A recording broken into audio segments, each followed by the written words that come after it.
Good morning and welcome to another episode, my friends. I finally did it. I finally have a boat that floats and that actually runs and that goes. I have lots to tell you guys. I'm going to be making a video of a four series video of me learning the boat, spending some time here fishing, learning how to tie up, learning how to dock the boat. So welcome to the first video out of 4. I am ecstatic right now. I have lots to tell you with the engine. This actually isn't the original engine. This is a 60 horsepower Mercury 4-stroke. The boat came with a 40 2-stroke Evinrude, but it was having some trouble. So I went and bought this. So a little bit later I'll get into all of that. About the new engine and the costs and all that stuff. But I wanted to say hello. I'm going to make an awesome video today. Today's video is going to be learning how to drive my first boat. So what we're going to do in today's video, I'm going to learn, there's lots of empty docks because it's this is more of a summer lake. So there are lots of empty docks and marinas that I can go into, learn how to dock the boat, learn how to tie the boat up, and just learn the ins and outs of it. So that's what today's video is going to be. And proudly sponsoring these 4 videos is a company called Harvest Host. So guys, I've been approached by other companies wanting to sponsor some of my videos, but sometimes I don't really believe in the product. I wouldn't use the product or the service. But Harvest Host is an amazing service, and you may have heard about it. Basically, it's a membership program. So it's $79 a year. And what that gives you is it gives you free camping at over 700 wineries, breweries, museums, and other really neat attractions. So you pay the $79 up front for the year. You go on their website and you see what neat wineries are around you that are affiliated with Harvest Host. And you can stay the night for free at any of these locations that are on their website. So you can go in, say you wanted to pick a winery, go in, get there at like 3 p.m., 5 p.m., go in, grab a bottle of wine, enjoy the winery. You know that wineries are always in the best spots. And then you can actually overnight or boondock, as I like to say, boondock the night in their parking lot and for free. So I mean, a campsite right now is going for about $45 a night, give or take, depending on how nice it is. So how neat is that? That is why they are proudly sponsoring in front of my videos. And so go check the website in the description below. I'll link the website. You can go check out the wineries near you, the distilleries, the breweries, all that good stuff. And you also, if you sign up using code word Taylor, you get 15% off your membership. See this? This is going to be happening for the next 4 days. This is everything I ever wanted. I'm excited to learn all this stuff, and I'm really excited to bring you guys along. It's kind of cool because we kind of all bought a boat together. I mean, I may enjoy it just a little bit more because I actually get to be on it, but you guys will enjoy it as well because we're gonna have so many adventures with it. So a huge shout out to my Patreon supporters, a huge shout out to my subscribers. You know, we kind of all did this together, so I'm really, really excited. Now, with that all being said, I have an appointment at 10 o'clock, so I'm actually gonna go into town, go for the appointment, and then come back and we're gonna do all those things I just talked about. So in the meantime, while I'm there, I am going to give you guys some drone footage. It's been a long time since I've got the drone up in the air, and it is a gorgeous, gorgeous day for it. So cue the drone footage, and then we'll come back and I will embarrass myself in front of 35,000 people. How does that sound? Let's go. Oh, let's do one of those cool, let's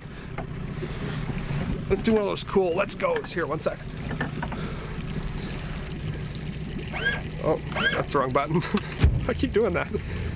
And let's go. Real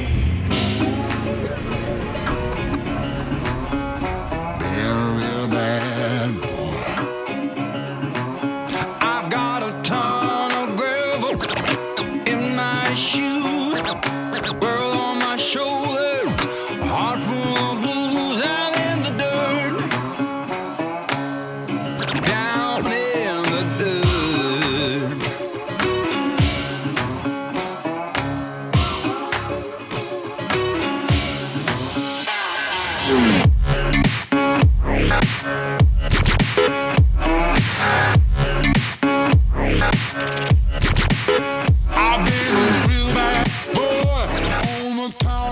Oh my God. Okay, I'm back from my appointment. That drone footage that you just saw, I just got right now.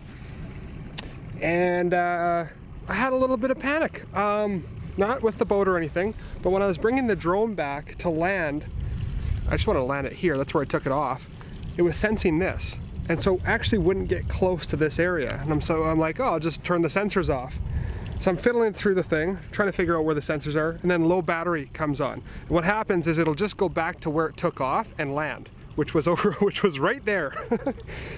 So low battery came on, and I'm like, oh God. So I'm like, okay, well, I'll just kind of crash land it over here or find a spot. I come over here, well, sure enough, this bimini's in the way, so it won't actually come into any area of the boat. So I'm like freaking out. I bring it over ahead of me and it's got sensors. So every time I would try to grab it out of the air, it would like shoot up. So I finally found an angle where the sensors, as it's low battery, finally found an angle where the sensors weren't looking at me, and just before it died. Whew. And I'm on a boat. So I kept moving inside, no, and then I have to get on the controls and bring it towards me. Yeah, it was very stressful.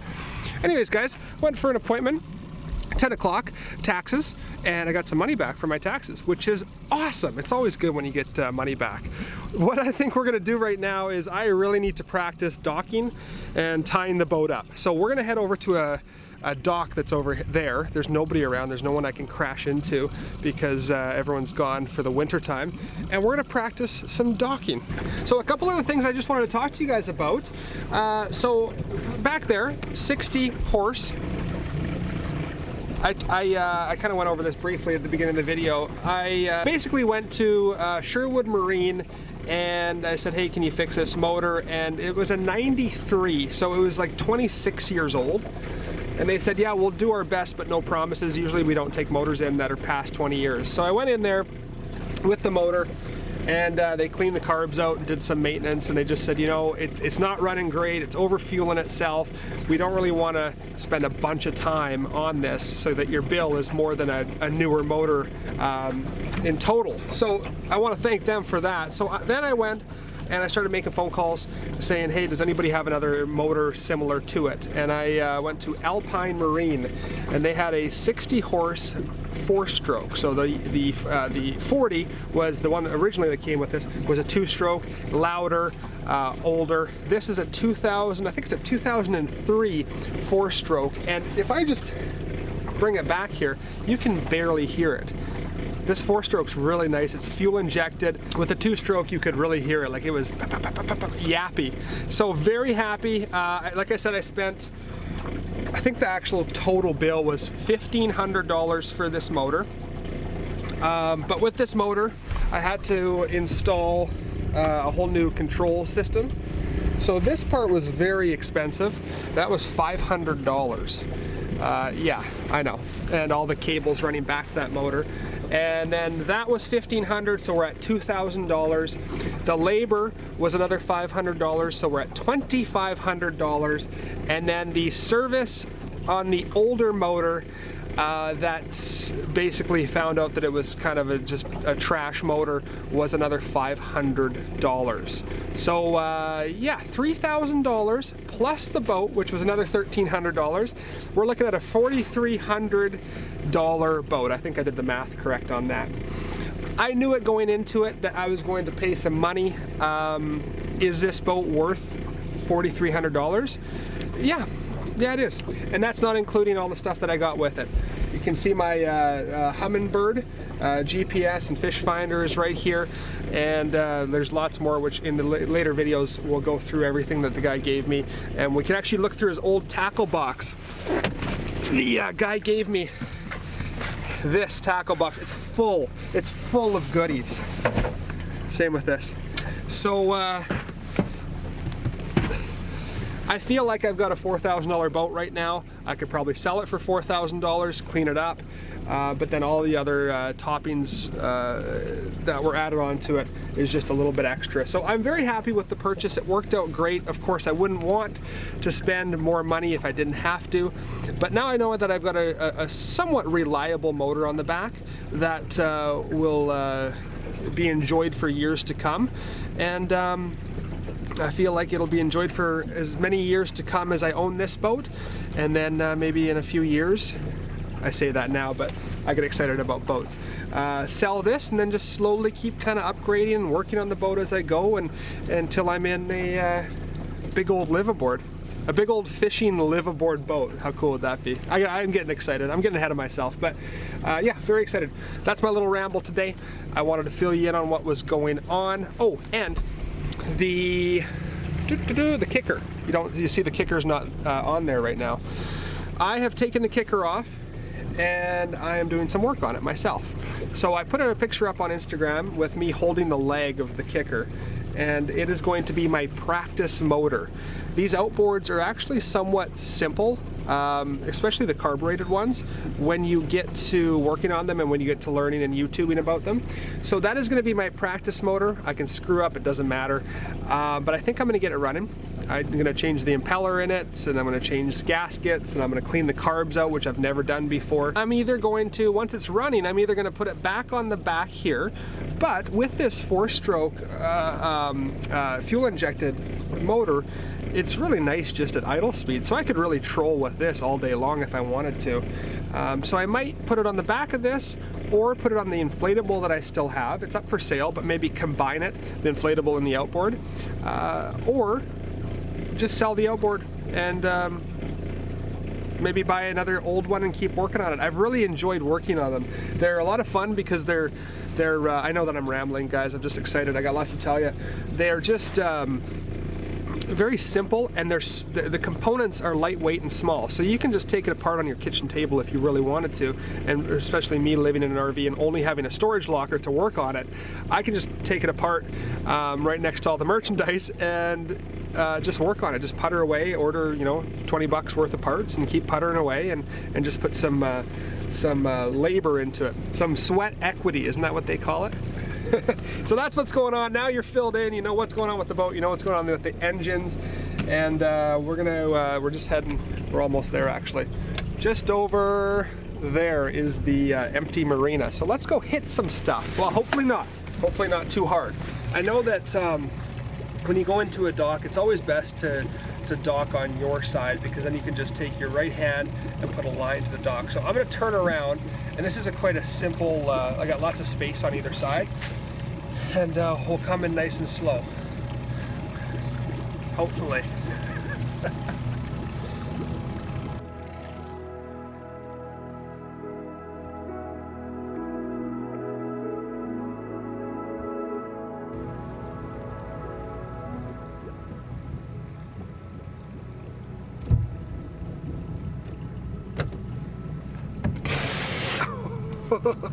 I'd like to be a little bit more sideways though.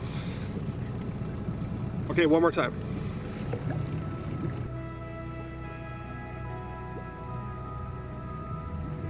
And then just a tiny bit of reverse. Oh, that was nice. Okay, I like that one.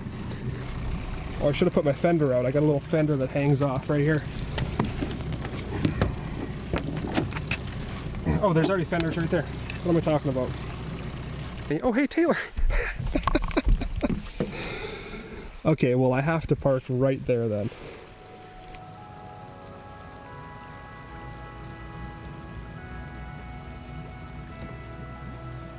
Okay, how do I want to approach this? Actually, here.